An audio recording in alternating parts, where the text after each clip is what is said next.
¿Está en pantalla completa? Sí, Perfecto. ¿Puedo comenzar? y puedes empezar. Bueno, hoy vamos a continuar con este grupo de temas abordando encefalitis, que como pudieron ver, pues comparado con otros realmente es un tema un poco más corto, pero muy frecuente en el área de salud y muy importante. Comenzamos definiendo lo que es encefalitis. Varios textos concluyen que lo podemos definir como la inflamación del parénquima cerebral que se va a manifestar principalmente con disfunción neurológica, ya sea con alteraciones del estado de alerta, de la conducta, algún déficit en el área motora sensitiva, trastornos del habla, entre otros. Otra definición importante es hablar de encefalitis aguda. Esta va a presentarse, como veremos más adelante, principalmente con lo que es fiebre, cefalea, alteración de la conciencia, como su definición describe, cambios conductuales y la presencia o no de crisis convulsivas. Como mencionaba el doctor en la última clase que tuvimos, a veces la meningitis y la encefalitis se pueden presentar al mismo tiempo y vamos a conocerlo, llamarlo como meningoencefalitis, donde las características se van a agrupar y vamos a tener las de ambos padecimientos. En epidemiología, pues lo más importante es saber que esto es más frecuente en pacientes lactantes, menores de 1 año, y en adultos mayores de 65 años.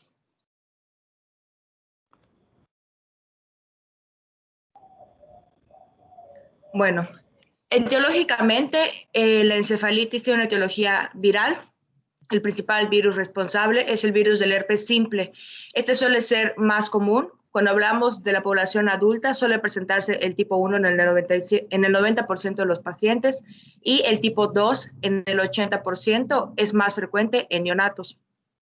Como veremos más adelante en los estudios complementarios, este virus tiene predilección por el lóbulo temporal, pero esto no quiere decir que únicamente este lóbulo se vea afectado. En cuanto a la fisiopatología, se describe que pues, el virus a través de las mucosas logra ingresar y asciende de manera retrógrada al sistema nervioso central por los axones de las terminales nerviosas. En el cuadro que vemos a la derecha podemos ver otros virus que también se pueden responsabilizar de la encefalitis, pero que tal vez no son tan comunes. Bueno, este cuadro es en Estados Unidos. No encontré que haga referencia a México, pero pues me imagino que, no sé qué diga el doctor, la información prevalecerá.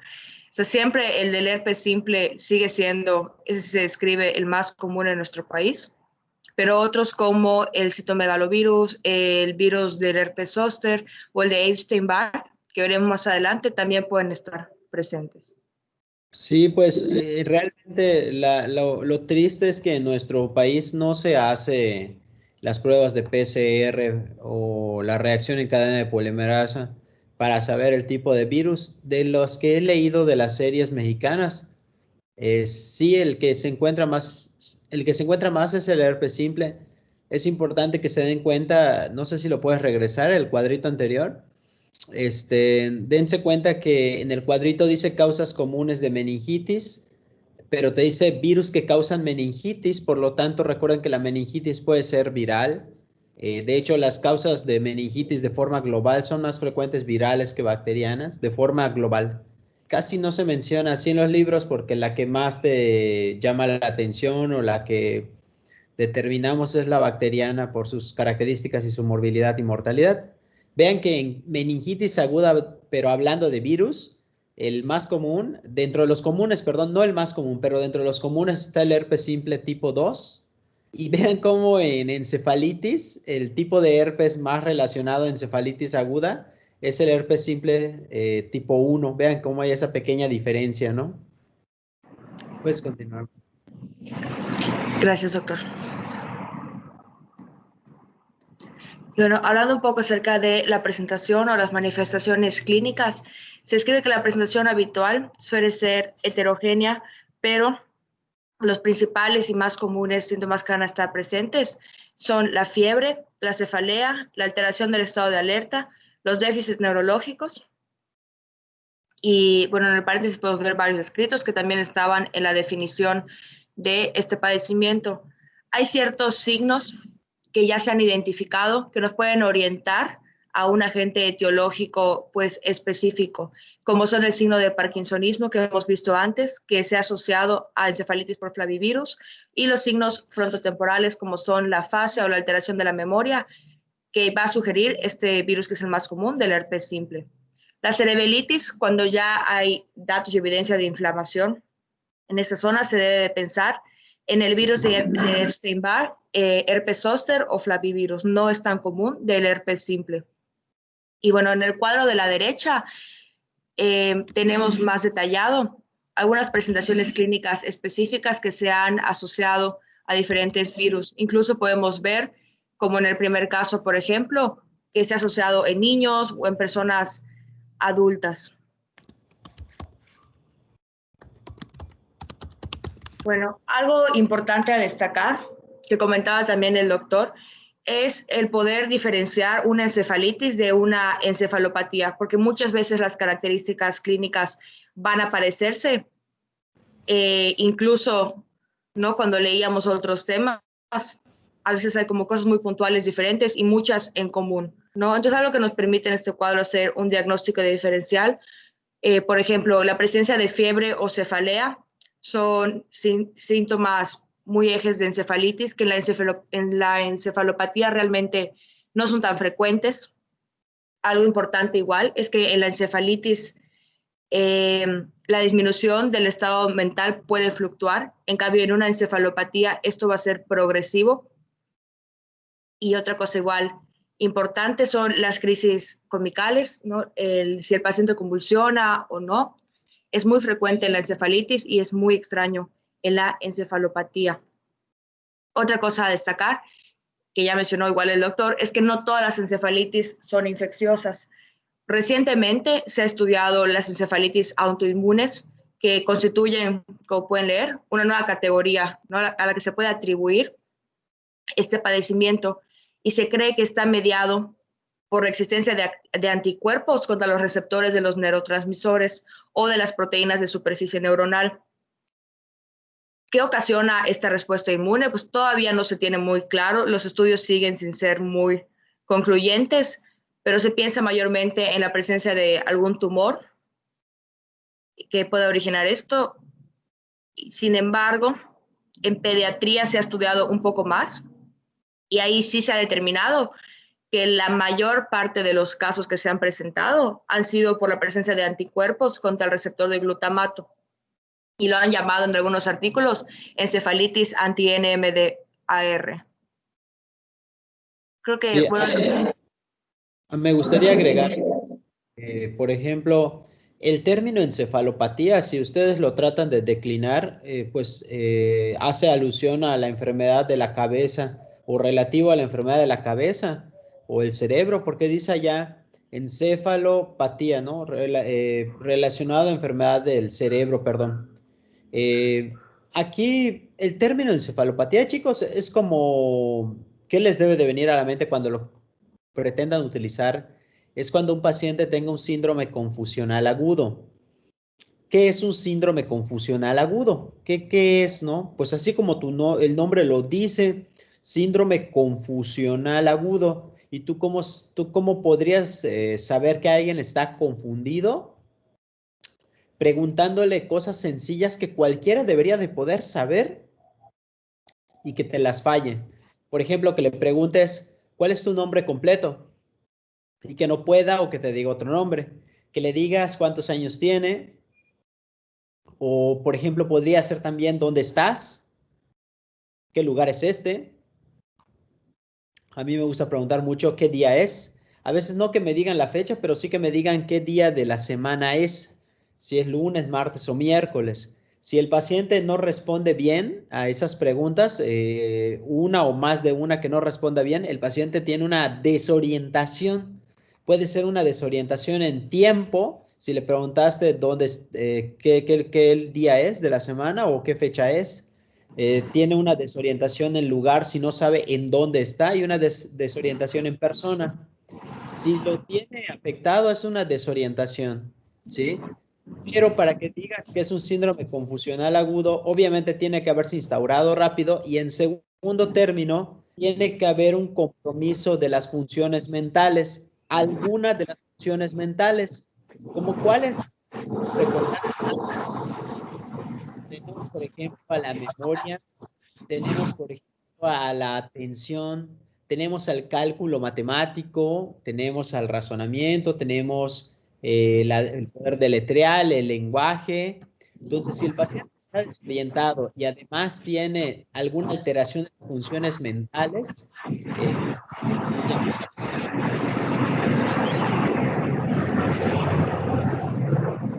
al agudo. Ahora, la encefalopatía es un tipo de síndrome confusional agudo. ¿Me devuelves un momento tu micrófono, María José? Creo que genera ruido. Gracias, un momentito.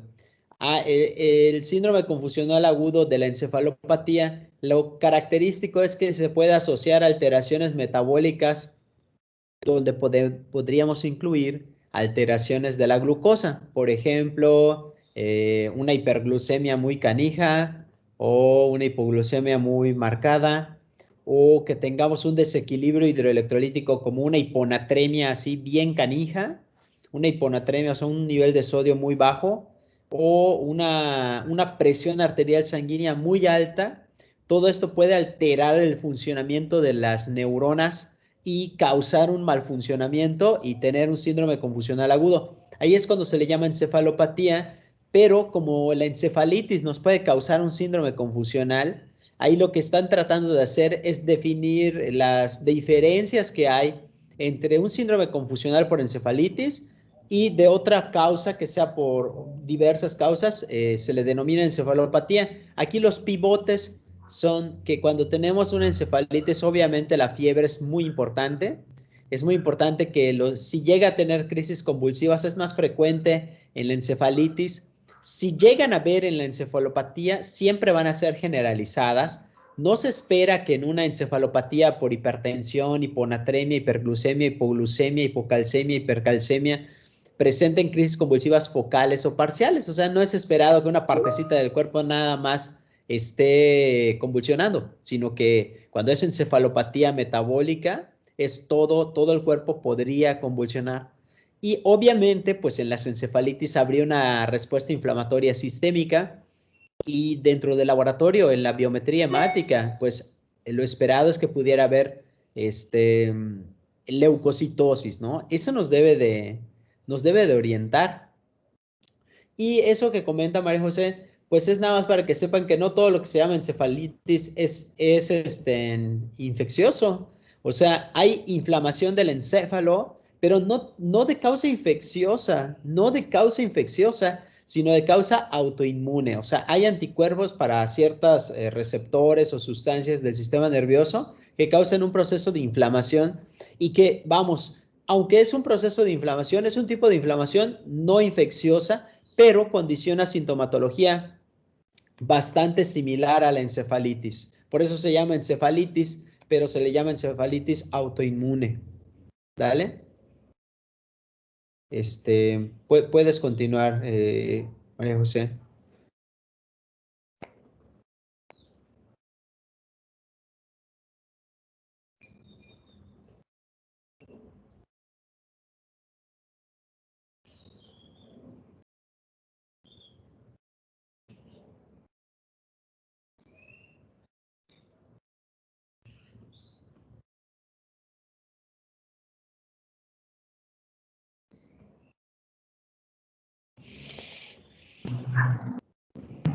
Perdón, es que tengo el problema, no sé por qué, de cuando pongo pantalla completa, se me pierde el cuadrito. Entonces, si apago el micrófono, se va y ya no puedo volverlo a prender. Así que una disculpa.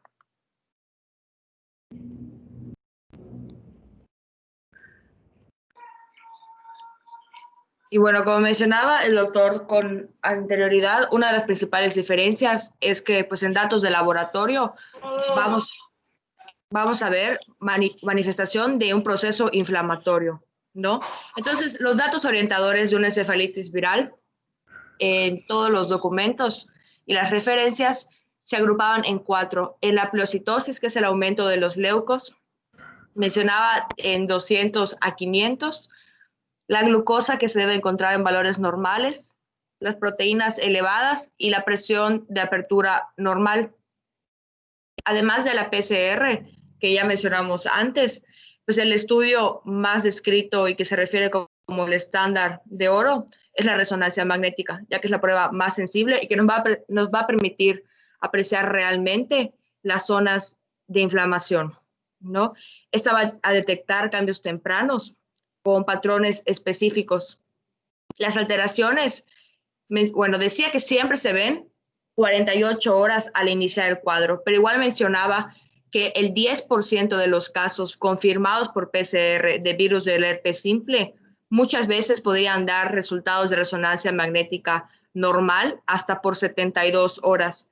Esto quiere decir que no había que confiarse o no hay que confiarse de una resonancia magnética normal o sin cambios que puedan describir inflamación para descartar un diagnóstico de encefalitis, ¿no? Y sí recomendaba que mínimo se esperaran 48 horas de iniciar el cuadro.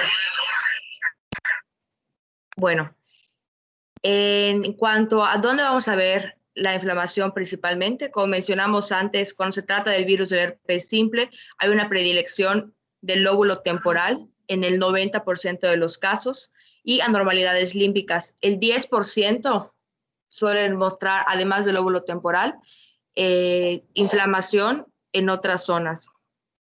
Mencionaba muy puntualmente que es característico del citomegalovirus un realce subependimario por ventriculitis y que la vasculopatía era más frecuente en herpes zóster. Nada más para retomar, recalcar, aunque ya se vio antes, la encefalopatía se va a distinguir de la encefalitis principalmente en que no hay inflamación en el parénquima cerebral, ¿no? Como mencionaba el doctor, son datos a veces clínicos parecidos, pero datos sistémicos de inflamación o de laboratorio pues no van a estar presentes, que es como la principal diferencia. Entonces, en la imagen de la izquierda hay una resonancia magnética en un plano coronal de un paciente que fue diagnosticado con encefalitis, confirmado igual por PCR, por virus del herpes simple, donde podemos ver la afección. Es un área hiperintensa que va a predominar en el lóbulo temporal izquierdo. Derecho, ¿no? O sea, en la imagen está del lado izquierdo. Ándale, exactamente. En la Sí, imagen está a la izquierda, pero pero es está al el... revés, sí. Y bueno, otra cosa importante que se asociaba es que la resonancia magnética en, en la vista T2 y en el electroencefalograma. Ok, ya me hice bolas, perdón, me cuesta mucho esto de radio, pero aquí voy. El electroencefalograma era otro estudio muy importante porque se caracterizaba también por la aparición de complejos de onda lenta y descargas lateralizantes, ¿no? Y esto tiene mucho sentido si lo asociamos con la clínica y con los cambios, ¿no? Cognitivos de la atención de la persona y de su comportamiento, ¿no? O cómo describen en muchos casos somnolencia. Y bueno, lo que se ve del lado derecho, podemos ver nuevamente una zona hiperintensa en la zona temporal.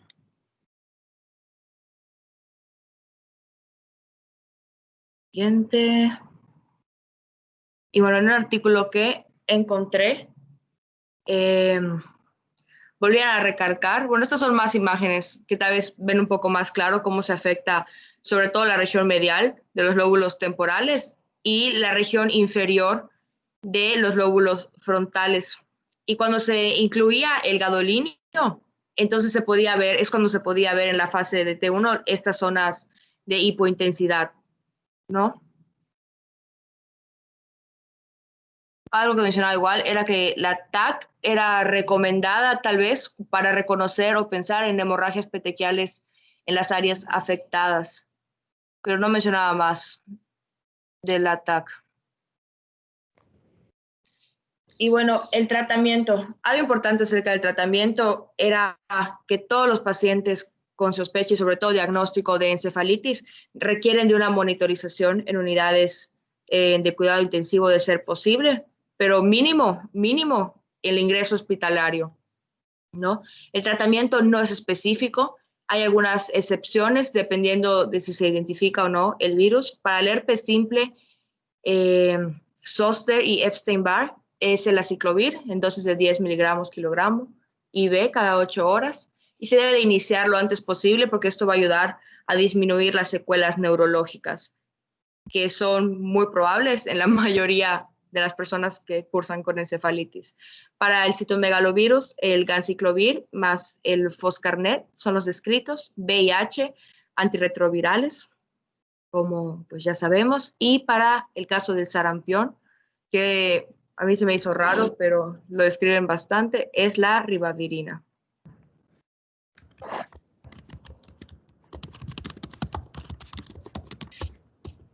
Y bueno, este caso clínico estaba en unos ejercicios del CTO y describe una paciente femenina de 65 años que consulta el 12 de enero por un cuadro caracterizado por náuseas, vómitos, que son ocasionales, y diarrea escasa.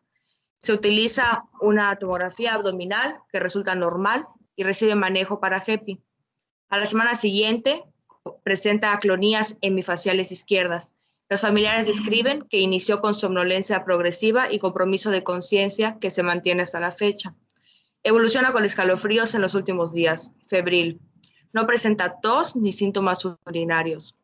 Tras la evaluación en neurología se constata paciente con inatención, pero cooperadora. Obedece órdenes simples y tiene tendencia a la somnolencia. Entonces, yo creo que, bueno, primero que nada, ¿pensarían en encefalitis o no pensarían en encefalitis? Alguien que diga sí o no.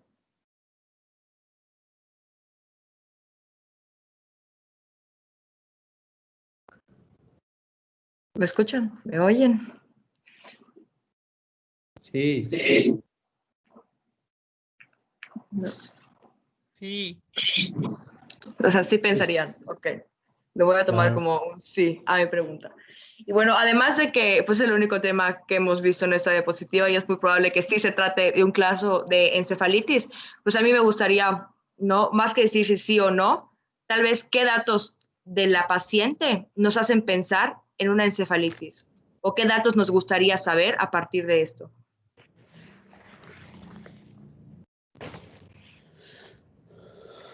Bueno, los datos que hacen pensar en tal vez una encefalitis, pues siento que son los que están en negritas, en general. O sea, que está febril, el compromiso de la conciencia, por ejemplo. Y pues el antecedente del cuadro gastrointestinal, pues incluso da como la pauta que se podría deber a un virus, a un enterovirus. Claro. Claro. No, o sea, esta paciente sí tiene datos, yo creo, muy marcados de los que vimos antes, sobre todo las manifestaciones clínicas. Pues para pensar de entrada en una encefalitis, igual tiene 65 años, se encuentra epidemiológicamente dentro del rango de edad, ¿no? Donde suele presentarse con mayor frecuencia. Bueno, esta paciente recibió tratamiento con aciclovir, ya que se identificó el virus del herpes simple por PCR. Luego vamos a ver que tiene IgG negativo, perdón, IgG positivo, ya me confundí. Sí, fueron positivos para IgG y negativo para IgM. Y Uy, ya creo que me hice bolas. Creo que escribí mal esto. Su PCR fue... Vienes, Ajá. dice, Sí, sí. dice pruebas serológicas para herpes simples, dice positivo para la IgG y negativo para la IgM. Pues ahí cuando diga la palabra serología, piensen que lo que te tienen que buscar son anticuerpos, ¿no? Entonces tenemos los anticuerpos de infección aguda, que es la IgM, y tenemos anticuerpos de infección, o sea, hay anticuerpos de memoria o que sugieren que ya estuvo expuesto, que es el IgG. Se conoce que no se lo hicieron, pues digo, tipo, no sé, inmediatamente, qué sé yo, porque no están elevados los IgM. Pero, y me llama la atención que le hicieron el PCR para virus de herpes simple y salió negativo. Eso es lo que me llama la atención. Digo, no sé si realmente fue por esta infección por virus de herpes simple o quizás lo hicieron muy a destiempo, puede ser, esa es una posibilidad, que lo hayan hecho en destiempo, es una posibilidad. No sé si al final sí se concluyó que fue esto. Ok, gracias, doctor. Pues así estaba el caso clínico. Ok. Y bueno, ya para terminar, es un pequeño cuadro comparativo entre la meningitis y la encefalitis, donde podemos ver pues, algunas manifestaciones clínicas que hay en común y otras que nos van a orientar más a una u otra, ¿no? Porque recordemos que la meningoencefalitis, pues igual es una posibilidad, ¿no? En ambas hay fiebre, en ambas hay cefalea, aunque la cefalea se refiere mucho más intensa en la meningitis que en la encefalitis. Existe un estado de alteración del estado de alerta, redundantemente, en ambos, y las convulsiones igual se pueden presentar en ambos y siempre en los dos hay la posibilidad de que sea tanto focal como generalizada. Una de las principales diferencias es que en la meningitis la función cerebral se conserva y en la encefalitis la disfunción neurológica es muy evidente, ¿no? Y es una de las principales diferencias. La encefalitis tiene una disfunción neurológica. La meningitis presenta igual un aumento de la presión intracraneal, mientras que en la encefalitis esa no debe estar aumentada, ¿no? Debe estar normal. Otra diferencia importante es que en la encefalitis hay pruebas contundentes de inflamación del sistema nervioso central, como ya vimos por resonancia magnética, y en la meningitis no. La encefalitis por epidemiología se suele dar más en extremos de vida, ya vimos lactantes menores de 1 año, adultos mayores de 65, y la meningitis suele ser más frecuente a partir de los 20 años. Otra cosa importante es el antecedente de una infección nasofaringea bacteriana en la meningitis, como vimos en la clase anterior, y la rigidez de la nuca, que es un signo, bueno, son varios signos característicos de la meningitis que no se encuentran positivos en la encefalitis. Sin embargo, hay afección de pares craneales, ¿no? Dentro de esta disfunción neurológica evidente. Entonces, estas son las principales diferencias que nos podrían ayudar, ¿no? La disfunción neurológica evidente en encefalitis, el aumento de la presión intracraneal, la rigidez de la nuca y la función normal en la meningitis. Claro. Y sería todo. No sé si quiere que regrese a esta, doctor, o quiere comentar algo. Sí, está bien, está bien. Me gustaría comentar algunas cosas, como por ejemplo, miren, las neuroinfecciones por pura clínica, digo, no siempre está así de pechito que podamos definir si es meningitis o encefalitis. Claro, aquí académicamente vimos cuáles son los datos de más apoyan meningitis, cuáles los de encefalitis. Vamos, o sea, al final lo que van a darse cuenta, lo que van a llamar la atención de ustedes es alguien que llega por cefalea, fiebre.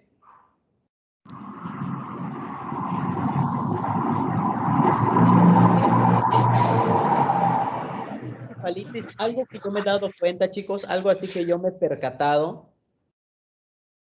Los casos que se han documentado que me ha tocado ver son adultos jóvenes que llegan, los lleva su familiar porque están teniendo alteraciones psicológicas, psiquiátricas. Por eso los llevan. De hecho, la fiebre y el dolor de cabeza es al interrogatorio dirigido. O sea, a veces ni nos lo dicen, porque lo que motiva que lleven a su paciente a veces por encefalitis es que tiene alteraciones neuropsiquiátricas. Se está quitando la ropa en la calle, es una persona que empieza a dejar de hablar de repente. Es una persona como que, no sé, no es un decir, ¿no? Que tengas una hermana o un hermano que tú sabes que puedes platicar con tu hermano o tu hermana y que empieza a tener como dolores de cabeza persistentes, más intensos cada día, que se agregue fiebre muy intensa o fiebre que se agregue cefalea y que empieza a tener alteraciones neuropsiquiátricas, como que lo encuentres tocándose los genitales o haciendo cosas, vaya, que no vamos, no sería algo natural, normal, esperable para esa persona. Les digo que los que he visto llegan así con mutismo, no hablan, y a veces la familia cree que están jugando y los llevan tardíamente. Les digo, a veces ni mencionan la fiebre hasta que lo estás pregunta y pregunta y pregunta y pregunta y pregunta. Es que, creo que sí me dijo que tenía temperatura, me dicen. O sea, es la manera en que yo he visto los casos. Y luego cuando te hacen la punción lumbar, por ejemplo, datos que la sugieren así de pechito, es que te hacen la punción lumbar y sale blanca como si fuera horchatita, como horchata. Así, esa sugiere definitivamente bacteriano. Tuberculoso tiene que haber un contexto. Para pensar en tuberculosis tiene que haber un contexto. Como que sea no sé, que una persona que haya convivido con alguien con tuberculosis o que tenga el antecedente de tuberculosis pulmonar, y lo debe de sugerir también, porque si se dan cuenta, si recuerdan un poquito la videoclase y las clases que hemos tenido, vean que la de bacteriana, la líquido cefalorraquídeo en bacteriana, es un poco parecida, o si no idéntica, claro que no, pero muy parecida a la de tuberculosa. No es idéntica, hay sus cositas, como el predominio monocítico en la tuberculosa versus el neutrofílico en la bacteriana, pero al final pues son bastante similares o parecidas.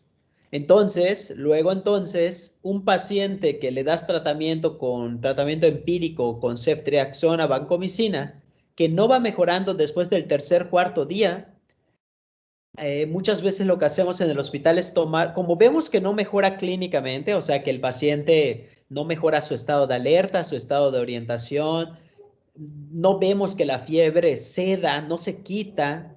Cuando nosotros vemos eso al tercer o cuarto día, habitualmente le hacemos otra punción lumbar, y nos fijamos mucho en la glucosa y en las proteínas. Si las proteínas siguen elevadas, chicos, piénsenlo. Las proteínas se elevan porque hay un proceso de inflamación a nivel del sistema nervioso central. Entonces, si las proteínas siguen elevadas respecto a cómo llegó tu pacientito y la celularidad, o sea, la leucocitosis sigue elevada o con poquísima o ninguna mejoría, sugiere que eso que parecía originalmente bacteriano nada más, en realidad es por tuberculosis micobacteriana. O sea, pues es lógico. Recuerden que la Mycobacterium tuberculosis no la matas con ceftriaxona y vancomicina, es obvio, ¿no? O sea, la matas con tratamiento antimicobacteriano o antituberculoso. Así que una que parecía bacteriana que no mejore, podría hacerte sugerir en tuberculosis. Y la encefalitis son las características que ya le dije y ya les dijo María José.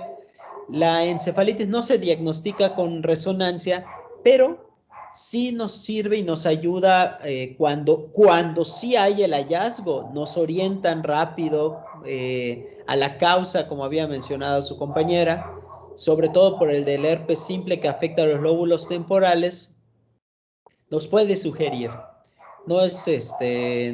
No es obligatorio que se haga, pero vamos, si se hace y hay ese hallazgo, pues es sugerente. ¿En qué otra cosa? Otra de las cosas que tienen que saber es que cuando no sabemos qué tiene el paciente, o sea, y tiene características de meningoencefalitis, a veces dejamos todo, chicos, así, fuera de relajo, fuera de relajo. Ceftriaxona con vancomicina, con aciclovir, en serio. Es de verdad, es en serio. O sea, cuando tiene características de meningoencefalitis, dejamos las dos cosas. De verdad, sí lo hacemos. Y obviamente con el cultivo vemos, ¿no? Con el cultivo definimos un poquito. No sé si tengan alguna pregunta, alguna duda sobre este tema. Nada.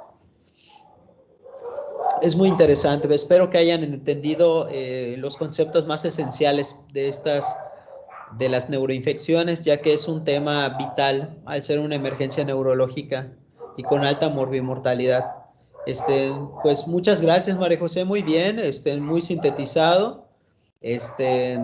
como crítica constructiva, creo que te puedo, pues como crítica constructiva, que no titubees tanto, o sea, si ya leíste el tema, no seas temerosa, o sea, practícalo para que lo puedas decir con más seguridad. En sí, tus diapositivas, pues tienes mucha facilidad para, ¿cómo se dice? Para realizar la exposición en diapositivas, está muy bien, o sea, tienes esa habilidad desarrollada. Solo practica un poco más en lo referente a tu seguridad al hablar, porque digo, seguramente sí conocías el tema, o sea, sí lo leíste, nada más era de que tengas un poco más de seguridad, un poco más de desenvolvimiento, nada grave, nada serio, es algo que puedes trabajar sin mayor problema y vas a mejorar mucho. Muy bien, felicidades. Gracias, doctor. Neuro me cuesta mucho, lo voy a tener en cuenta. Dale, dale, vas a mejorar. Y pues ahorita creo que es creo que sigue Guillain-Barré, ¿no? Si no me equivoco. No sé si estoy bien. Sí, doctor. Sí, doctor, en un momento comparto la Claro, presentación. claro. Miren, este tema de Guillain-Barré es súper bonito, ¿eh? Súper bonito el tema, o sea, una joya, una joya. Espero que hayan podido ver no sé si les envié la videoclase, pero les envié la videoclase de Guillain-Barré, no me acuerdo, francamente no lo puedo recordar, no me acuerdo. Creo que sí. ¿Sí tenían mi videoclase de Guillain-Barré? Sí, creo que sí, sí debían de tenerlo, creo. ¿Ya se puede ver? ¿Ya? ¿Y me escucho bien? ¿Sí? De acuerdo.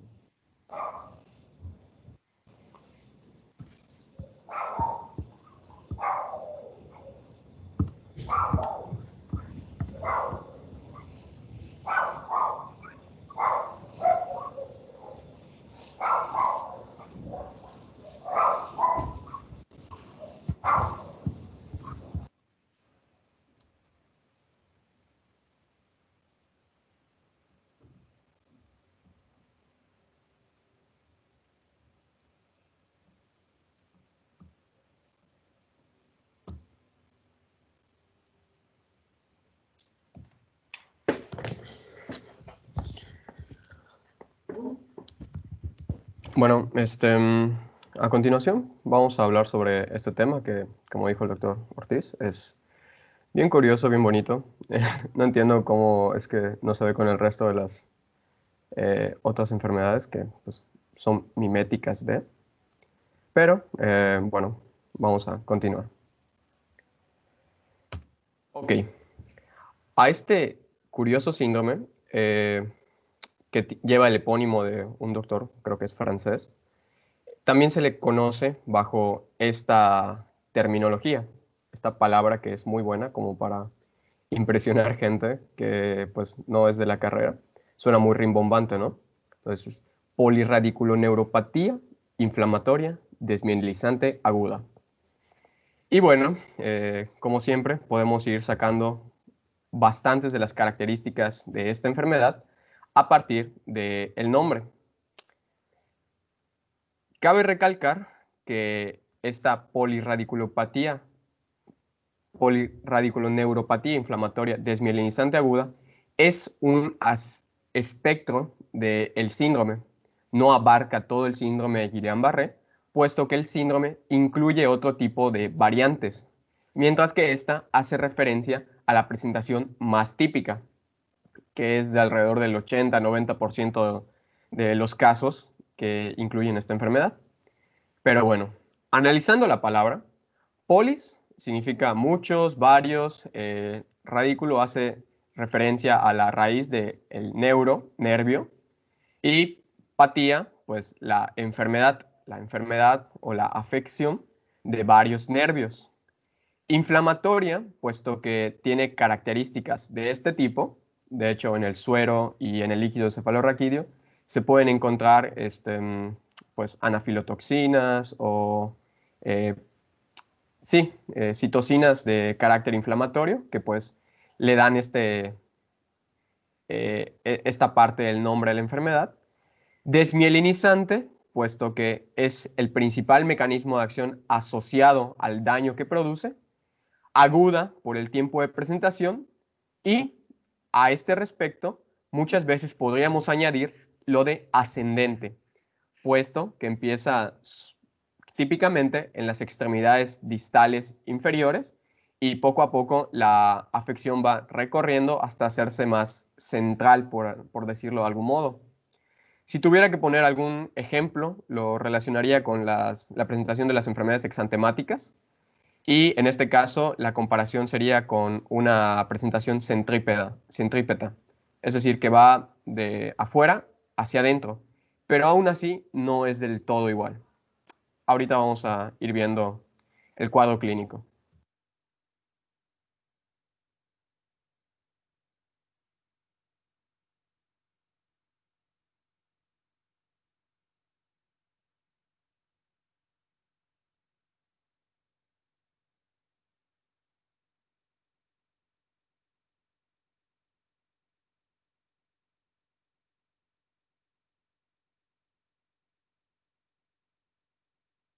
Creo que estás en silencio. Creo que estás en silencio.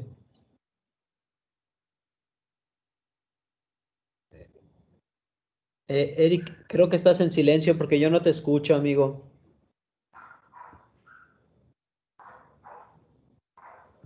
¿En qué parte me quedo? Ah, apenas le habías puesto la fotito. O sea, apenas pusiste la fotito por primera vez, es que te dejé de escuchar. Ok. Entonces, lo que estaba comentando es que, bueno, esta imagen es lo que representa el tipo de daño que produce esta enfermedad, puesto que ataca a los nervios periféricos y no al sistema nervioso central.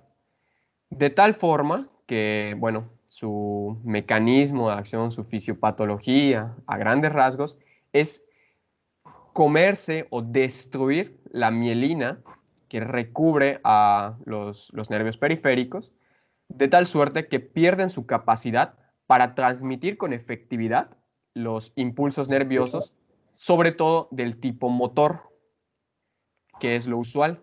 Normalmente, el tipo sensitivo, los nervios sensitivos, no se encuentran afectados, pero sí puede pasar.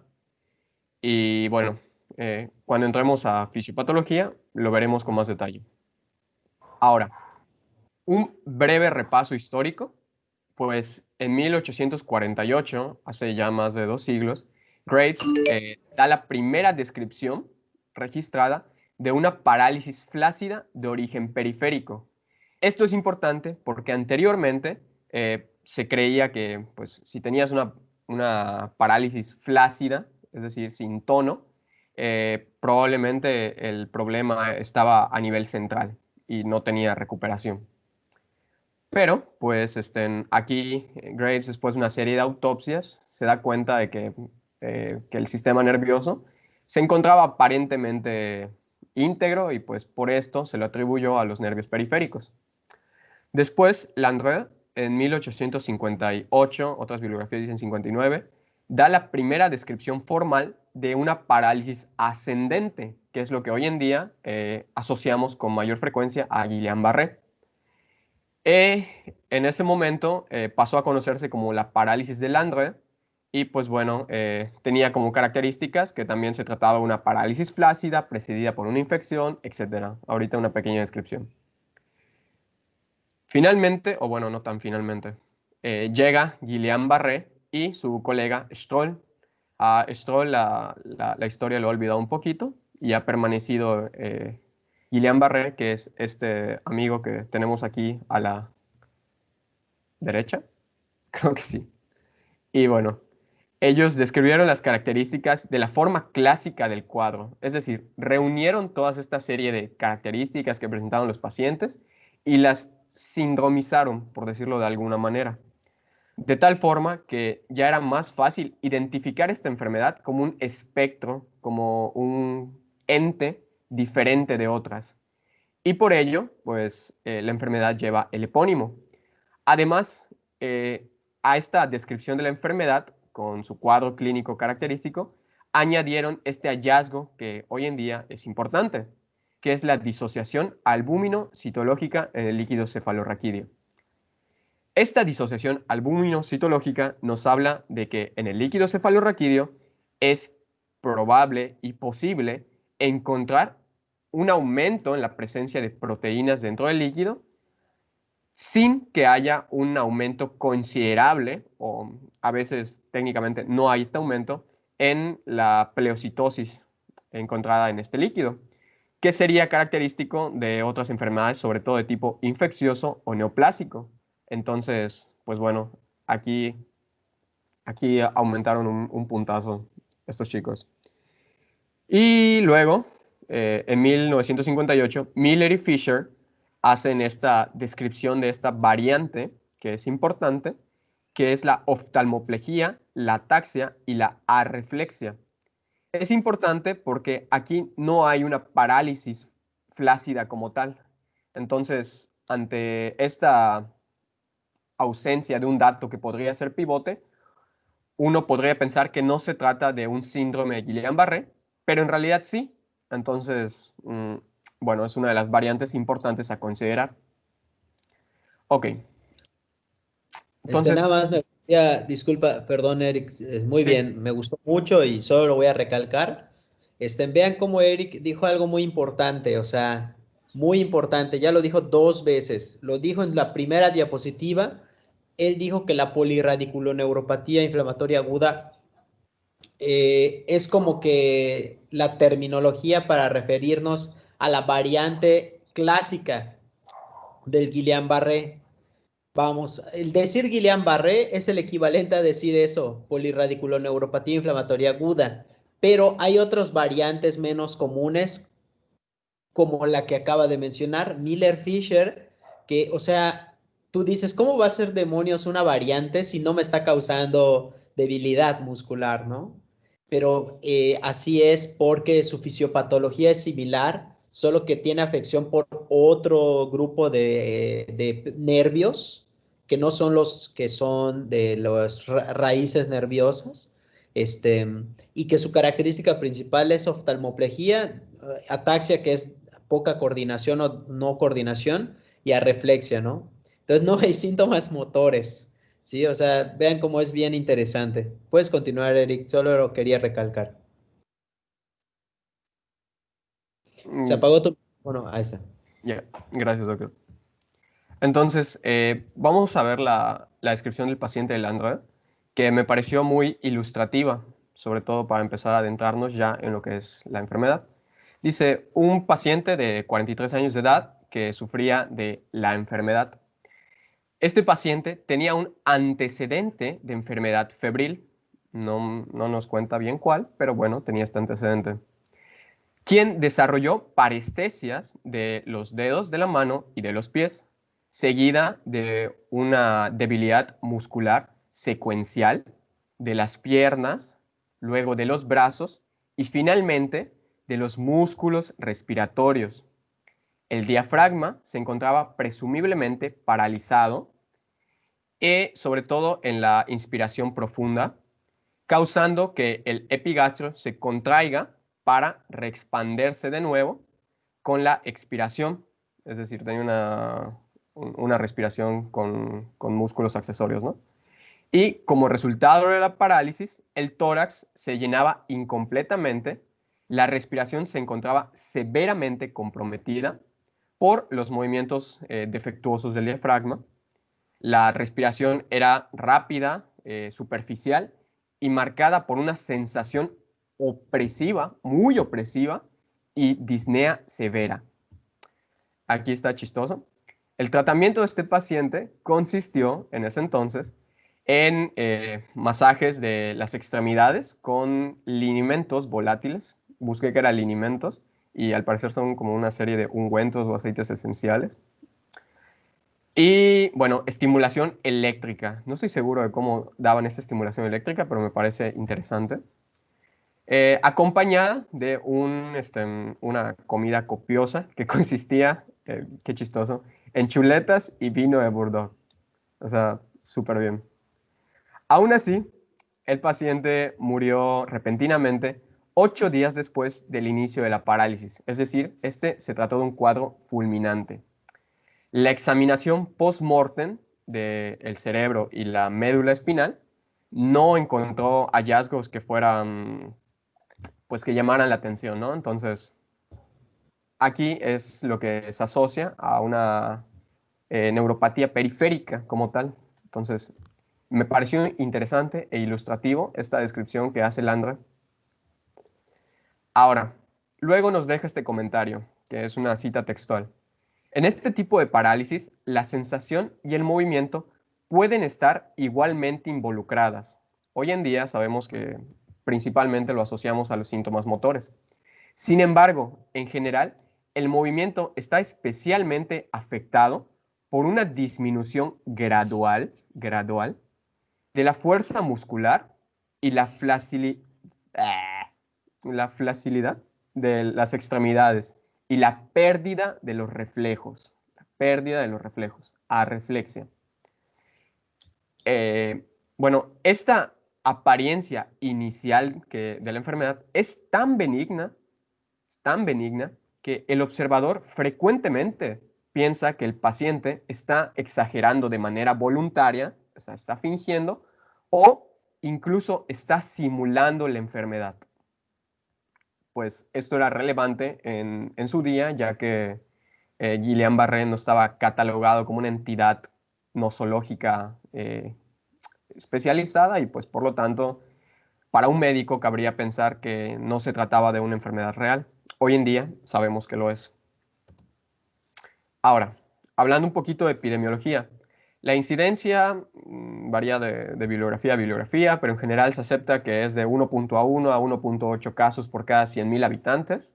No es tan rara la enfermedad y afecta ligeramente más a hombres que a mujeres, pero que sepan que puede darse en ambos.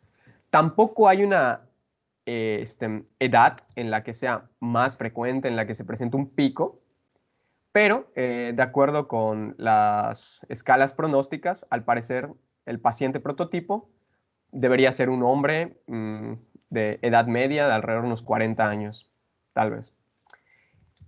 Comúnmente está precedida por una infección del tracto respiratorio digestivo entre unas 2 semanas antes de que se presenten los primeros síntomas de debilidad muscular. Y pues este antecedente de infección se presenta hasta en un 70% de los pacientes. Ahorita vamos a ver qué tipo de infecciones están relacionadas. Y la causa más frecuente de parálisis flácida adquirida en el adulto es Guillain-Barré, sobre todo en la era post-polio. Recordemos que pues, en nuestro país se considera que polio está erradicado.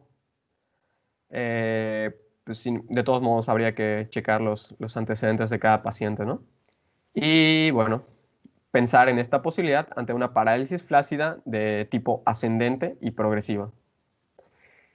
Recordatorio, se trata de una urgencia neurológica por el compromiso que tiene hacia los músculos de la respiración y hacia otro tipo de disreflexias autonómicas que podría presentar. Es decir, los pacientes no solo se mueren porque se detenga el diafragma, se paralice, sino también se pueden morir, por ejemplo, por una arritmia ventricular.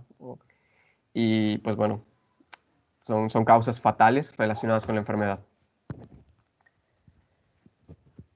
Ahora, en cuanto a los precipitantes que normalmente se asocian al desarrollo, es decir, las infecciones y también las que no, son de tipo no infeccioso, son los siguientes.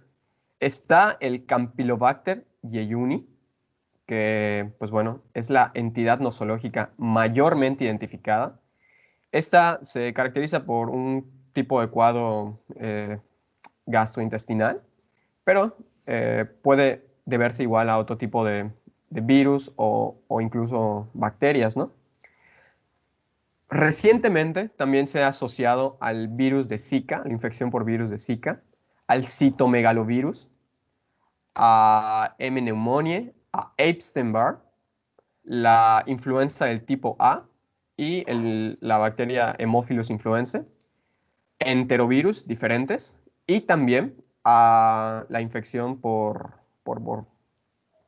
por virus de inmunodeficiencia humana, sobre todo en la etapa de seroconversión.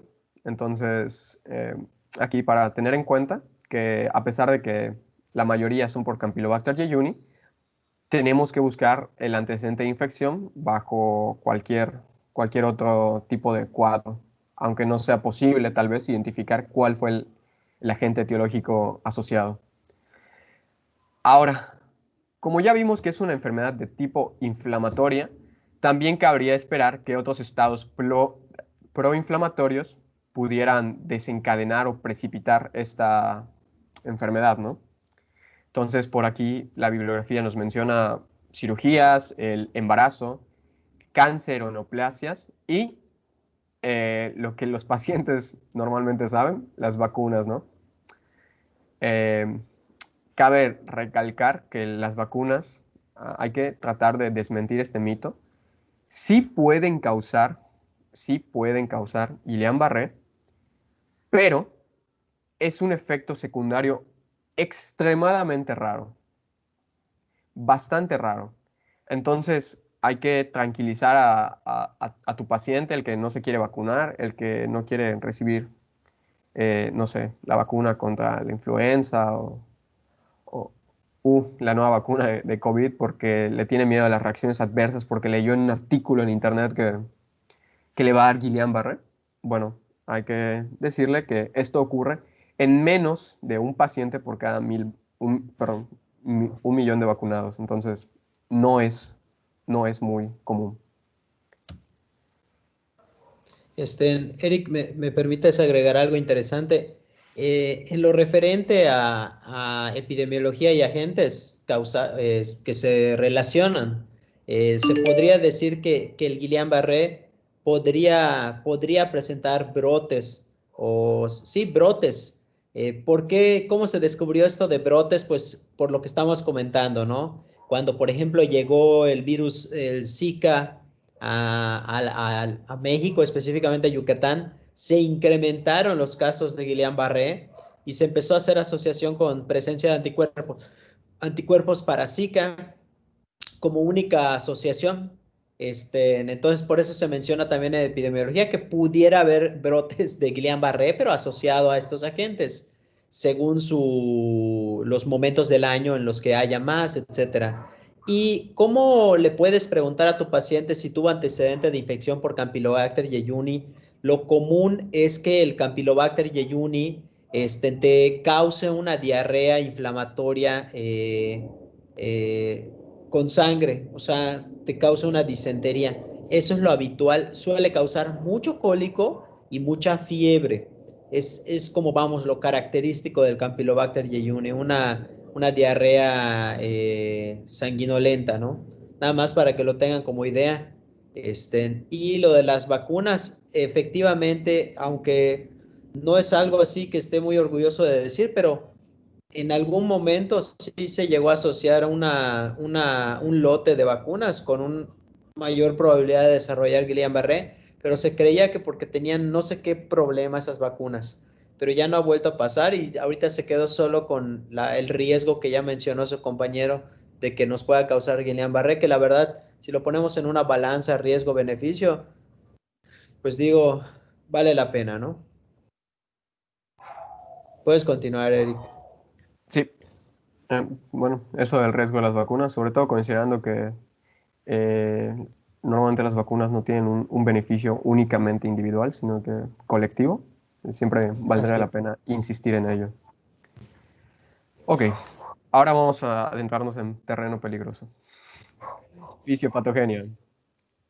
Bueno, que sepan que esta es una enfermedad de tipo autoinmune, inflamatoria, pero autoinmune. Entonces se encuentra mediada por anticuerpos de epítopos cruzados. Es decir, es una reacción inflamatoria autoinmune por pues por,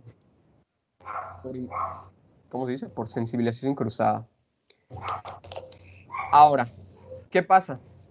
Se identifican anticuerpos contra gangliósidos de membrana neuronales como la GM1, GD1A y GQ1B. que son los tres principales gangliósidos de membrana, ¿no? Ahora, ¿qué es un gangliósido? Aquí tengo una imagen. Un gangliósido es una molécula que está conformada primero por un esfingolípido, o una ceramida, con una cadena de carbohidratos que en su extremo distal posee un ácido siálico, que puede ser GA1NAC, GA1, etc. Lo importante no es la estructura de la molécula, sino conocer que un gangliósido se vuelve importante cuando entendemos su función. Y su función es actuar como un recubrimiento de membrana, sobre todo de tipo neuronal. Es decir, es el componente principal de, pues de la mielina, ¿no? Entonces, pues estos gangliósidos son lo que recubre al nervio periférico. Recordemos que la transmisión del potencial de acción en los nervios periféricos, sobre todo en los de mayor calibre, se da por conducción saltatoria. ¿Recuerdan dónde estaban los cortes de la mielina en los nódulos de Ranvier?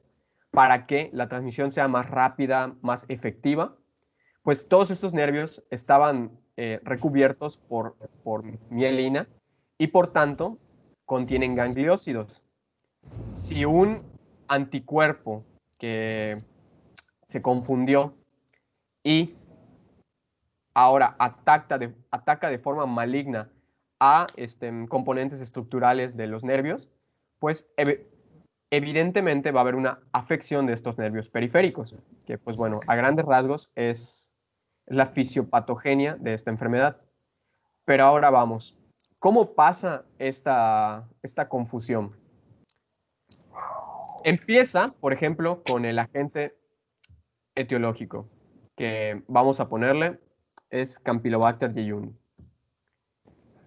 Este agente genera una respuesta inmune, pues como cualquier otro virus o agente exógeno, ¿no?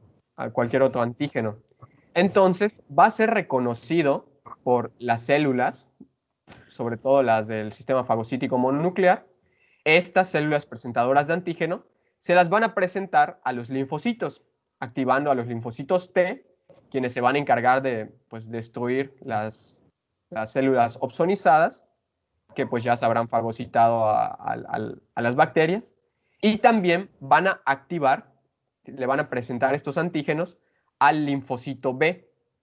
El linfocito B va a producir, como es habitual, los anticuerpos que podríamos llamar anticuerpos anti-Campylobacter, pues para reconocer este tipo de bacteria, ¿no? y destruirla. Van a estar en el plasma estos anticuerpos tratando de identificar este tipo de molécula.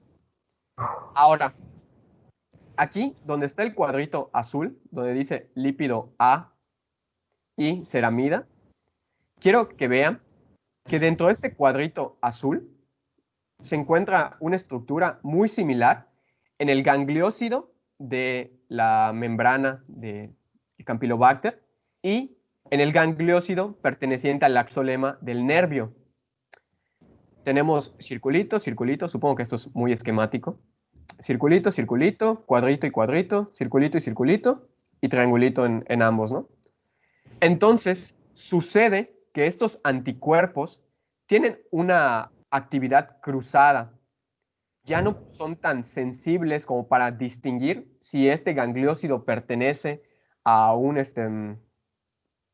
a una bacteria o a un virus, o pertenece al axolema del nervio periférico. Entonces, opsoniza al axolema, al esfingolípido de la mielina en el nervio periférico y pues por tanto lo marca para su destrucción. No daña como tal a la neurona, pero sí se lleva la mielina. Entonces esto podría explicar ¿por qué es progresivo? ¿Por qué es progresivo el cuadro de la enfermedad, ¿no? Que primero empieza con parestesias, después empieza la debilidad muscular, después la reflexia y después hay una parálisis total, ¿no? O sea, ya ni te puedes mover. ¿Por qué? Pues porque poco a poco va marcando al nervio para que poco a poco lo vaya destruyendo. ¿Y cómo lo destruye? Bueno, una vez que se activó, genera que el complemento se una a este anticuerpo, generando la cascada del complemento. Se hace el MAC, el complejo de ataque de membrana, y llega el macrófago y lo destruye. Entonces, bueno, eso es lo que pasa. Una cosa más que me gustaría mencionar sobre la fisiopatogenia es que los anticuerpos no solo pueden dañar la mielina, sino también pueden dañar el axón, sobre todo a nivel de la placa motora terminal o preterminal. Entonces, cuando no atacan la mielina, van a atacar el axón, haciendo que pues, el nervio periférico, la motoneurona, se desconecte del músculo. Entonces, pues este músculo va a perder su función, ya no va a ser sensible ante los potenciales de acción y pues obviamente ya no se va a mover o tampoco va a tener este reflejo. Esto va a ser la distinción entre una variante de Guillain-Barré, un subtipo desmielinizante o un subtipo axonal.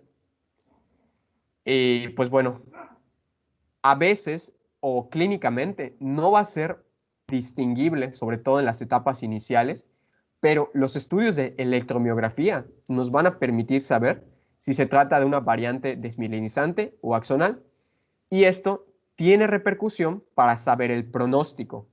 Es mucho más benigno una variante desmielinizante, puesto que no hay un daño nervioso, que una variante axonal. En la variante axonal vamos a ser dependientes de que se reconecte o se regenere esta placa terminal o lo que esté dañado para que el paciente recupere su función. Mientras que en la variante desmielinizante, lo único que tenemos que esperar es que la mielina se vuelva a producir, se vuelva a regenerar para que el nervio recupere su función. Ahora, recuerdan que les mencioné la parte de los anticuerpos que están relacionados. Bueno, la explicación es que los receptores de los anticuerpos en los gangliósidos están distribuidos de maneras diferentes a lo largo del cuerpo. GM1 no está presente, por ejemplo, en el nervio facial o en el nervio oftálmico. GM1 se encuentra más en los nervios periféricos, sobre todo en los de tipo motor, lo que explica que GM1 sea el principal involucrado cuando se trata de formas clásicas, la polirradiculoneuropatía desmielinizante aguda. Por otra parte, tenemos otros como GD1A, que pues puede estar presente en el nervio facial, puede estar presente en el nervio oftálmico, puede estar presente en el plexo braquial.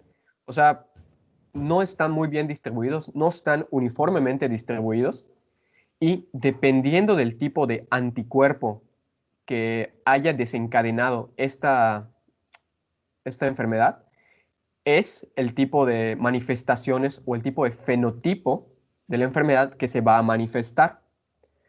Por ejemplo, tenemos que Miller-Fisher, el síndrome de Miller-Fisher, puede ser debido a cualquiera de estos tres tipos de anticuerpos que se han relacionado como GT1A, GD1A o G1QB, pero no de GM1. Esto es más información cultural porque creo que habitualmente no vamos a hacer este tipo de cero clasificación, pero bueno, es importante mencionarlo para entender por qué hay variantes de Guillain-Barré. Entonces, pues esa sería la explicación. ¿Algún comentario, doctor? No, por el momento todo está muy bien. De acuerdo. Entonces, entramos al cuadro clínico.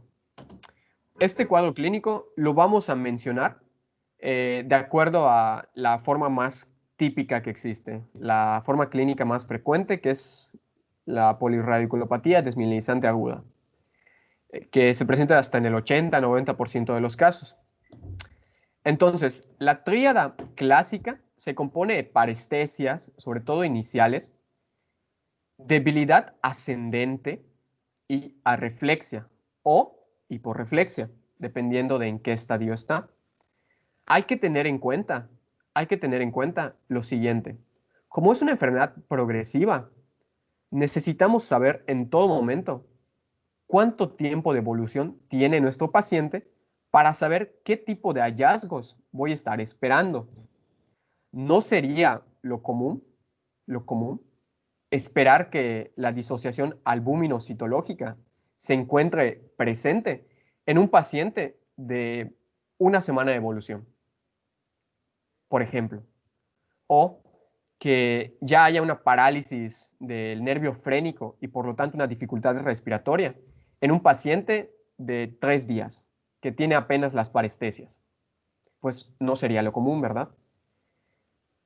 Entonces hay que considerar este tipo de cosas. Por eso tenemos este cuadrito que está acá en amarillo en medio. Nos dice que la debilidad máxima de la fuerza muscular se presenta en los pacientes, en el 50% ya está presente a las 2 semanas.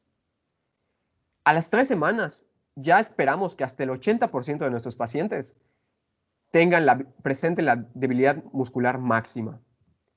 Y finalmente, y el tope que se establece son las 4 semanas, casi cumpliendo el mes de iniciado los síntomas. A las 4 semanas esperamos que hasta el 90% de nuestros pacientes hayan desarrollado toda la debilidad muscular que se va a desarrollar. La debilidad, hablando de esto, suele ser simétrica o relativamente simétrica. No es un sine qua non, pero es característico. Y suele ser de distal a proximal. De nuevo, suele ser porque hay que considerar las formas variantes. La progresión de la enfermedad, más allá de la 4ª semana, nos debe hacer sospechar de algún otro diagnóstico, además de otro tipo de hallazgos que ahorita vamos a comentar. Y hasta el 30% de los pacientes van a desarrollar una insuficiencia respiratoria, lo cual es un dato clave, por lo cual se considera esto una urgencia neurológica. Ahora, pues esto es de un inicio abrupto, de agudo a subagudo. ¿Por qué? Porque puede iniciar tan rápido como en unas horas o unos días en los casos o en las versiones más fulminantes, o, como vimos hace rato, que afortunadamente son la mayoría de los casos, las parestesias inician en unas horas, después en unos días empieza la debilidad muscular, en una semana aparece la hiporreflexia y progresivamente vamos viendo cómo se da la historia natural de la enfermedad, ¿no? Y bueno, esto ya lo mencionamos, simétrica, de distal a proximal. Inicialmente las parestesias son más finas, seguida de la aparición de debilidad muscular. Y bueno, aunque no es lo común, puede afectarse los pares craneales. Cuando esto se da, el principal involucrado es el 7º par craneal, el facial. Y pues bueno, en la variante Miller-Fisher tenemos la afección oftálmica, ¿no? Ahora, vamos un poquito a responder algunas dudas. Por ejemplo, ¿hay dolor? La respuesta simple es sí, sí hay dolor. Puede haber dolor que es de leve a moderado, sobre todo en la zona lumbar del dorso, y sucede hasta en un 60-65% de los casos. Este dolor también se puede presentar en extremidades y suele ser asociado a dolor neuropático, por lo que se trata como tal. La reflexia sería el dato pivote en la mayoría de los casos y puede estar normal en etapas muy tempranas de la enfermedad, pero debemos tener en cuenta que se tiene que presentar en algún momento de la evolución para decir que se trata de Guillain-Barré. La hiperreflexia, por otra parte, nos obligaría a considerar otro tipo de diagnósticos. Ahora, vieron que no mencioné mucho sobre la sensibilidad, a pesar de que pues está descrito que la sensibilidad puede verse afectada. Bueno, la pérdida de sensibilidad no es muy común, no es lo típico en esta enfermedad, pero se puede presentar. Cuando se presenta, normalmente lo que vamos a observar es la pérdida de la propiocepción o del equilibrio, de lo relacionado con el equilibrio. ¿Por qué? Porque recordando un poco de anatomía, las fibras nerviosas involucradas con las sensaciones del dolor y la sensación térmica, por ejemplo, son en su mayoría, bueno, sobre todo las del dolor, fibras nerviosas de tipo C amielínicas. Amielínicas son terminaciones nerviosas libres. Entonces, como esta es una enfermedad desmielinizante, no es esperable que afecte este tipo de fibras nerviosas. Sí puede pasar, pero no es lo esperable. Entonces, por eso no se va a ver muy afectada la sensibilidad. Y hablando de la anestesia, un paciente con anestesia en el que estemos sospechando Guillain-Barré, eso sí va a ser raro. Y pues ahí sí nos obligaría a pensar en otro tipo de diagnósticos. Y bueno, ahora la cognición y el control de esfínteres siempre están conservados, siempre.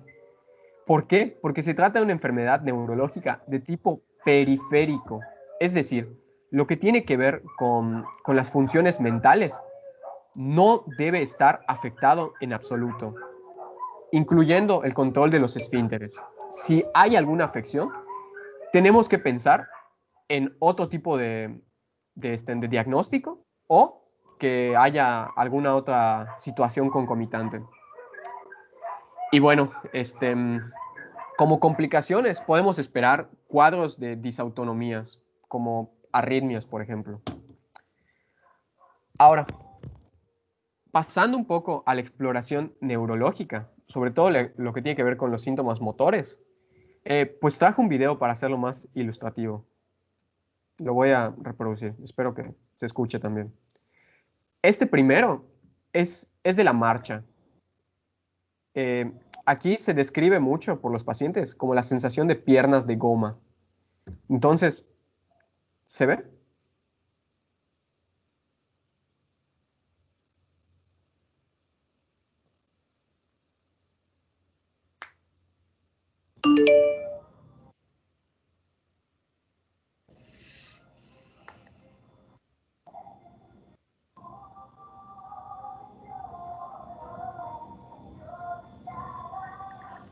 Lo que podemos comentar de este tipo de marcha es lo que se dice en la bibliografía, ¿no? Que se trata de una marcha equina, una marcha como pues de caballito, ¿no? Entonces son como zancadas, como pasos largos, con cierta inseguridad o trastabilleo del paciente al caminar, porque no siente muy bien la respuesta de la fuerza que está ejerciendo o del control de sus músculos. Entonces, como hay esta debilidad, es lo que podemos encontrar en cuanto a la marcha. Este video que les acabo de compartir, pues como ven ahí, es una secuela, pero también se puede presentar de esa manera al inicio, de cuando se está desarrollando la debilidad muscular, ¿no?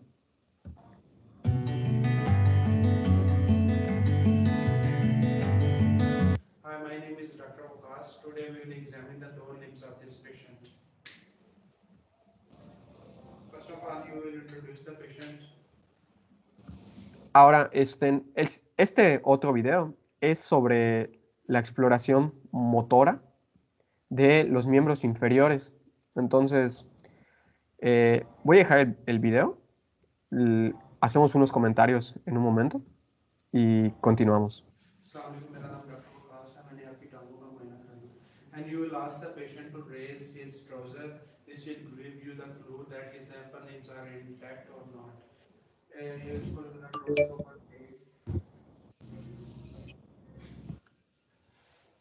Patient is unable to raise his trouser, that it shows that his upper limbs are involved. You will expose the lower limbs. You will see for any scar mark, any fasciculations, any ulcer. Aquí en esta parte, lo primero que está haciendo el médico es hacer una inspección de los miembros inferiores, ¿no? Entonces, pues está en busca de fasciculaciones, de algún tipo de movimiento involuntario, de escaras o algún otro tipo de herida que pudiera presentar el paciente, eh, pues por seguir el protocolo principalmente. Y luego va a hacer una examinación de los nervios motores. Ahorita lo que vemos es cómo mueve la pierna, tratando de evaluar el tono que tiene el paciente. Y pues bueno, ahí vemos que dice que el tono está disminuido, es decir, hay una debilidad muscular, se está desarrollando la flacidez, ¿no? Los principales reflejos que vamos a evaluar son el reflejo patelar, el anquileo y bueno, a nivel de los miembros superiores sería el bicipital. Y creo que también se evalúa el reflejo de Babinski en el pie, ¿no? Ahorita le pidió que mueva por sí mismo los pies. Vemos que el paciente no los puede levantar, pero sí tiene cierto control para moverlos de un ladito al otro. Después le pide un poco de resistencia. Esto es para evaluar el tono, si está aumentado o disminuido. Hay que evaluar el tono en pies, en la dorsiflexión. Hay que evaluar el tono en la extensión de la rodilla y en la flexión de la cadera. Esos son los tonos que hay que evaluar para una escala que en un momento vamos a ver. Ahorita se encuentra realizando el reflejo patelar y bueno.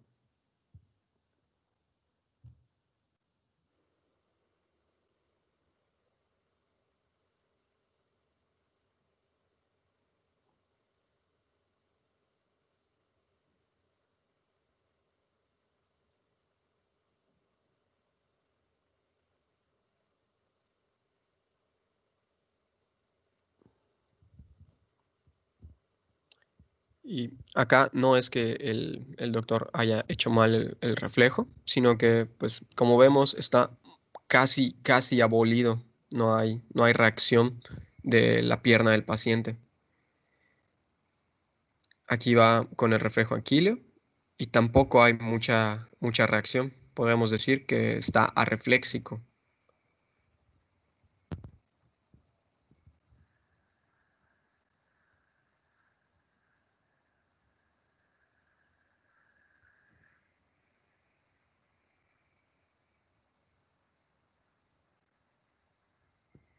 Ahora se encuentra evaluando la sensibilidad. Primero le pregunta en su mano, como para hacer esa comparativa, y después hace el reflejo de Babinski.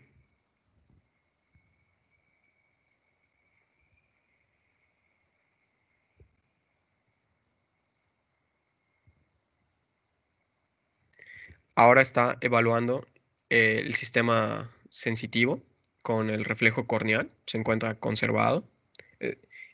eh, como vimos, pues el paciente manifiesta que efectivamente tiene la sensibilidad conservada, es decir, siente dónde está el hisopo, siente qué le están haciendo, cómo lo tocan, etc.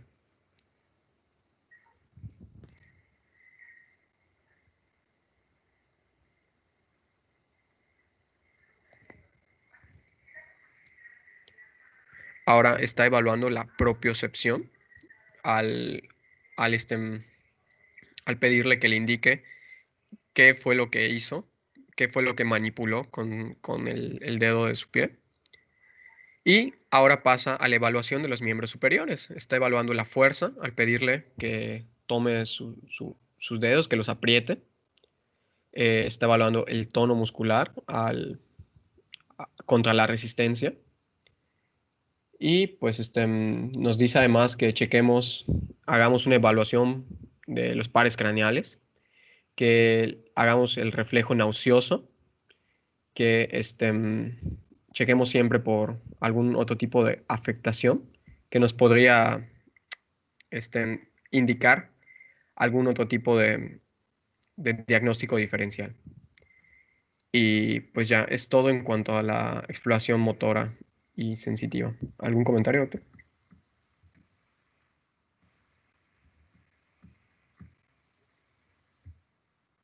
No, todo muy bien, Eric. Ok, ahora, en cuanto a la sensibilidad debe ser superficial, el tacto fino debe encontrarse no alterado, la temperatura no debe estar alterado, el dolor, como les comenté hace un momentito, puede estar presente, pero mayormente se encuentra en los muslos y en la región lumbar.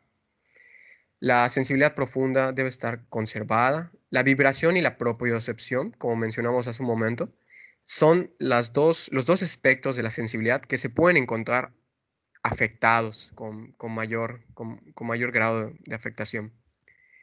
El dolor profundo debe no tener alteraciones, la sensibilidad cortical debe estar conservada, todo lo demás debe estar conservada, la discriminación de entre dos puntos, la grafiestesia, la asterognosia. El paciente debe ser capaz de conservar la sensibilidad en general.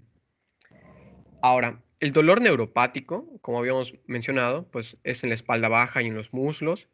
En los casos raros, la debilidad puede localizarse únicamente en miembros inferiores y encontrar en miembros superiores arreflexia y hallazgos electrodiagnósticos como el Sural Sparring, que ahorita voy a mencionar. Es muy característico de esta enfermedad, a diferencia de otras enfermedades neuropáticas que son dependientes de longitud y pues bueno, que nos sirve como diferencial. Aquí creo que lo demás ya lo mencioné. Sí, ya lo mencionamos. Rápidamente, esta grafiquita de lo que tiene que ver con la historia natural, ¿no? Vemos la primera parte que se refiere a las semanas antes del inicio antes del diagnóstico. Pues se caracteriza principalmente por esta línea roja que se refiere a la infección, el antecedente de infección. Vemos que es lo primero que se presenta y aproximadamente en el acné de la infección, cuando se empiezan a producir los anticuerpos en el plasma y empiezan a ir aumentando conforme la infección va cediendo. Llega un pico de la producción de anticuerpos antigangliósidos y es cuando empieza la progresión de la enfermedad en la primera, segunda, tercera semana y se alcanza una meseta. Esta meseta es característica, que pues bueno, como vimos hace rato, es la debilidad muscular máxima, donde el paciente ya no debe o ya no se espera que empeore más. Después de esta meseta puede tardar de semanas hasta unos meses de que ya no empeora más el paciente, ya no hay más afectaciones. Y viene la fase de recuperación, donde la mayoría de los pacientes logra recuperarse sin mucha mayor consecuencia. Como mucho, quizá los reflejos patelares o aquíleos queden hiporrefléxicos, pero por lo demás el paciente vuelve a la normalidad. Esto, de nuevo, va a depender del tipo o la variante de Guillain-Barré que se haya presentado. Y pues bueno, en su defecto puede haber cierta discapacidad residual, pero pues bueno, ahorita vemos cuáles son. Las variantes. Las variantes tenemos esta que es la principal, que creo que en los libros se encuentra como PDAI, es la polirradiculopatía desmielinizante aguda. Tenemos la NAMA, la neuropatía axonal motora aguda, la NASMA, que es la neuropatía axonal sensorial motor aguda o motor sensorial aguda. Pues como adivinarán, la diferencia entre la motora y la motora sensorial, pues es que en la motora sensorial se agregan síntomas sensoriales, afección sensorial. El síndrome de Miller-Fisher, que es esta donde no hay esta debilidad muscular, pero hay esta tríada clásica de oftalmoplegia, ataxia y arreflexia. Y esta variante del Guillain-Barré, que es la faringo cérvico-braquial, también relacionada con la encefalitis del tallo cerebral de Birkenstock. Ahora, acá hay un cuadrito que encontré en un artículo, lo cito al final en las bibliografías, donde pues define el síndrome en general. Vamos a ver que el síndrome en general está definido de esta forma. Patrón simétrico de debilidad en extremidades / nervios craneales. Esto es en las variantes de Miller-Fisher y en la de Birkenstock. La enfermedad es de curso monofásico, es decir, no hay demasiada variación o como que ondulaciones en la presentación, como que de repente se acelera y se aumenta la progresión y de repente disminuye o van pasando cosas raras. No, es monofásico, es progresiva monofásica. De intervalo de inicio y nadir de la debilidad entre 12 horas y 28 días, las 4 semanas que establecimos al principio. Vean que 12 horas puede ser así muy, muy agudo, muy agudo. Y pues los 28 días es lo que normalmente se espera.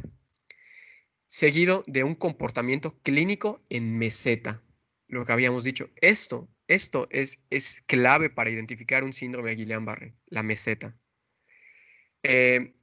Bueno, luego siguen los diagnósticos específicos, el Guillain-Barré clásico o la polirradiculoneuropatía desmielinizante aguda, que se caracteriza por debilidad, arreflexia en las 4 extremidades. Aquí vemos que las características de sospecha y diagnóstico pues son la evidencia electrofisiológica de la neuropatía. Ahorita vamos a ver cuáles son.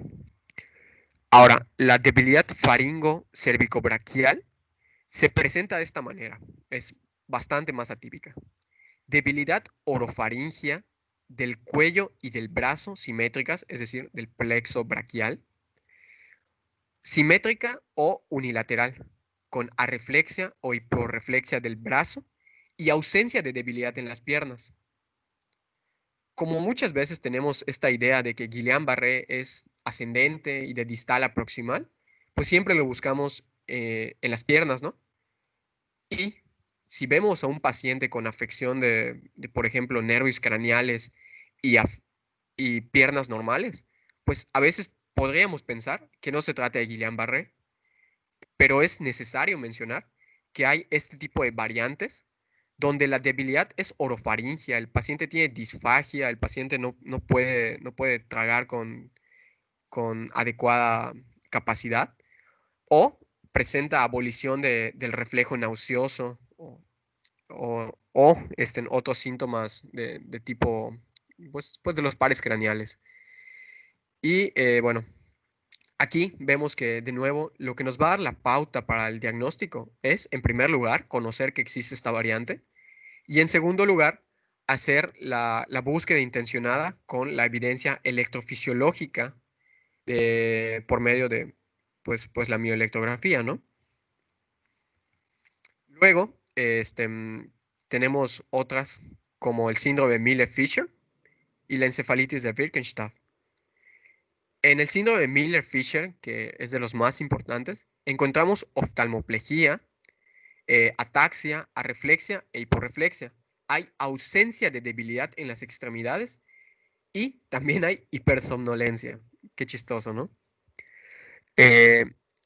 bueno, puede haber un Miller-Fisher incompleto con neuropatía atáxica aguda y oftalmoplegia aguda sin arreflexia, o bueno, cuando los reflejos todavía no están comprometidos. Y pues bueno, aquí de nuevo la pauta va a ser la evidencia electrofisiológica y la búsqueda intencionada de anticuerpos de IgG. Sobre todo, los más relacionados son el GQ1B. Y bueno, vemos que la hipersomnolencia, la oftalmoplegia y la ataxia también son características de la encefalitis de Birkenstaff. No me enredo más con esto. Ahora, algunas características diferenciales para los subtipos de Guillain-Barré.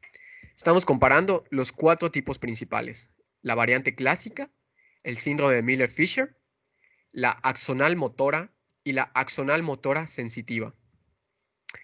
Vemos que en nuestro hemisferio, el hemisferio occidental, es más común la variante típica y la variante sensorial, motora sensorial, es de las más atípicas. Ahora, en China, sobre todo en el norte de China, lo más común es la motora axonal. Esto es curioso porque pues, habría que tenerlo en cuenta dependiendo de los antecedentes de nuestro paciente. Por ahí encontré un artículo que decía que en América Latina también es más en común estos 2 tipos que pues habitualmente son raros en Estados Unidos, la axonal motora y la axonal motora sensitiva. En América Latina no son tan raros. Cabría preguntarse si eso es así en México. No encontré esa información exacta. Vemos que la axonal motora tiene una predilección estacional por el verano y también por los niños. Es gracioso, pero se presenta mayormente en personas de menor edad, mientras que la axonal motora sensitiva se presenta en personas pues más grandes. Acá vemos que la típica no tiene una predilección ni por la estación ni por la edad.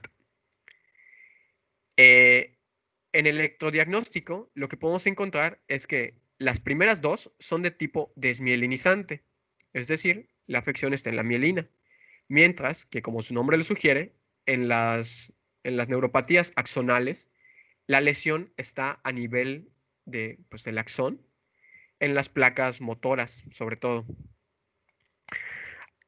Como podría caber suponer por lo anterior, el ataque inicial en la presentación típica y en el síndrome de Miller-Fisher son las células de Schwann. Estas células, que son las que dan el recubrimiento de mielina, pues son las que se encuentran afectadas, las células de Schwann. Mientras que los nódulos de Ranvier son el objetivo de pues, las neuropatías axonales.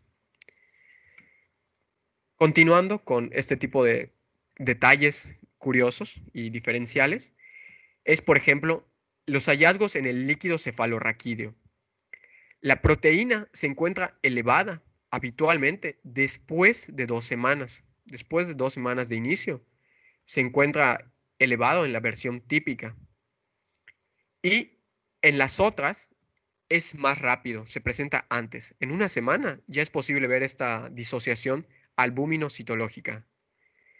La insuficiencia respiratoria es mayor al 20%, hasta el 30% dicen algunas bibliografías. En el síndrome de Miller-Fisher es raro que se presente. Y en la versión motora axonal sensitiva, hasta el 50% de los pacientes desarrollan insuficiencia respiratoria, que es por esto la que tiene peor pronóstico, incluyendo en la recuperación. La ataxia suele ser leve en todas, excepto en el síndrome de Miller-Fisher. Acá, al ser un dato pivote, parte de la tríada, la ataxia es más grave, es más evidente. Y bueno, el curso puede ser rápido o fulminante en la versión típica, rápido en la versión de Miller-Fisher y prolongado en las otras 2. Ahora, si nos vamos a las pruebas de laboratorio, pues el dato normalmente pivote se asocia con este hallazgo en el líquido cefalorraquídeo, que es la disociación albúmino-citológica, la Disculpa, Eric. elevación. Sí, doctor. Disculpa, Eric. Sí, mira, disculpa la molestia, pero eh, tengo que retirarme porque tengo que realizar otra actividad. Por favor, serían tan amables de que pudiéramos continuar el día de mañana, por favor, con lo que resta de la clase. Porque sí me gustaría terminar de escucharla. ¿Qué les parece?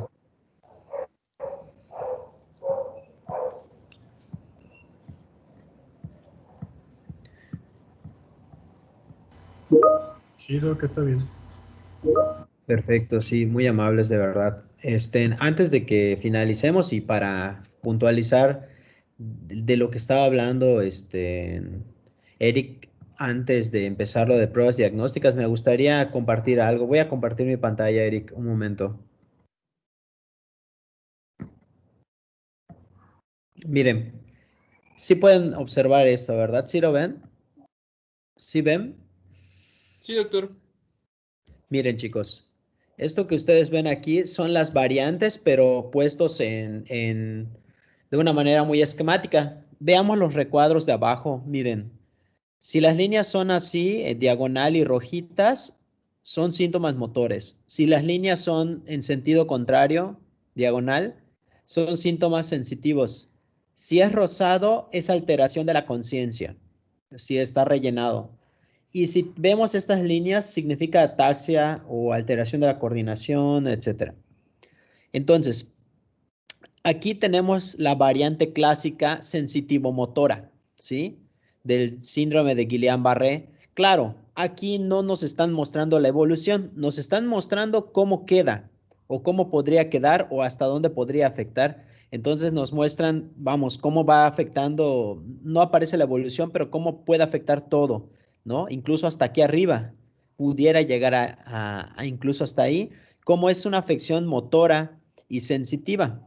Esa es la variante clásica.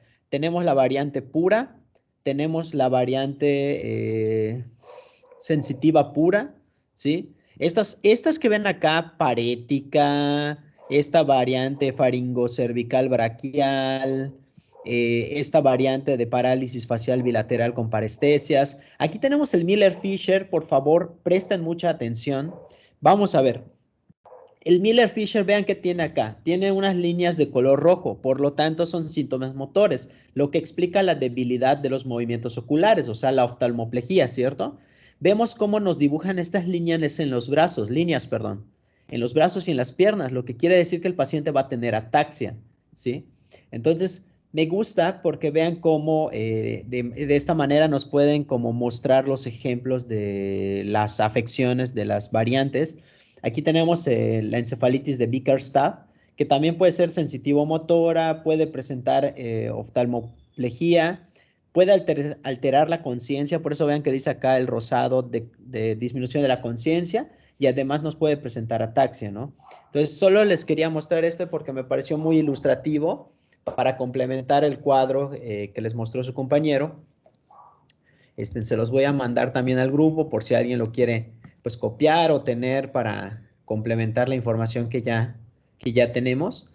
Y pues les agradezco mucho su tiempo. Disculpen que no me pueda quedar más tiempo, pero de verdad quedé de ver a un paciente a esta hora.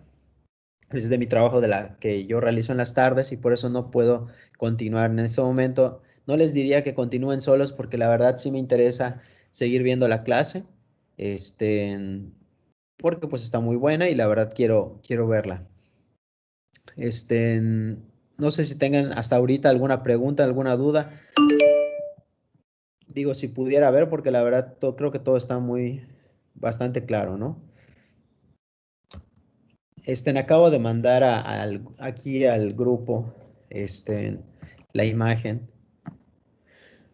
Bueno, chicos, si no tienen más que comentar por este momento, nos veríamos mañana para finalizar esta ponencia y para empezar con la siguiente, que de verdad no recuerdo cuál es, pero por favor, No recuerdo cuál es de memoria, pero por favor, si no me la han enviado, tengan la gentileza de enviármelo a la brevedad, porque no estoy seguro si la he revisado, no me acuerdo, creo que sí, parece que sí es hipotiroidismo, no me acuerdo, siento que hipertiroidismo lo he visto, pero hipertiroidismo me da la impresión que sí, hipotiroidismo no estoy seguro, no me acuerdo muy bien. ¿El de hipotiroidismo ya me lo enviaron? No lo recuerdo. Sí, doctor, se lo envié el jueves o viernes. Hipo, ¿verdad? Sí. Hipotiroidismo, ok. No me acuerdo, creo que no me acuerdo realmente, pero sí, me parece que sí. Me parece que sí, sí. De todas maneras, lo voy a revisar. Es la última versión, ¿verdad? La que me enviaste es la última versión. El fin de semana le cambié unas cosas que me había dicho sobre síndrome eutiroideo, Ya, entonces pues sí lo se lo reviso. tendría que enviar otra vez. Ándale, porfis, cuando tengas chance, envíamelo ya con las correcciones. Dale. Sí. Perfecto, pues un gusto poder platicar con ustedes, que tengan pues un bonito día, traten de descansar un poco, relajarse y traten de descubrir en ustedes mismos ese algo que los motive, que los orille a buscar más, a conocer más sobre estos temas. No voy a dar mi opinión todavía de la presentación de Eric, pero creo que es evidente, ¿no? Creo que es evidente. Solo falta que culmine mañana para que yo le diga mis impresiones. Y dice Bobadilla que por favor los del grupo que se queden, creo que va a dar un regaño grupal. Entonces nada más para que no se vayan a ir. Bueno, yo sí me voy a retirar. Muchas gracias por su tiempo. Que tengan bonita tarde todos. Hasta luego. Igualmente, doctor, Hasta luego, gracias. doctor. Muchas Igualmente, gracias. doctor. Hasta luego. Hasta luego. Hasta luego.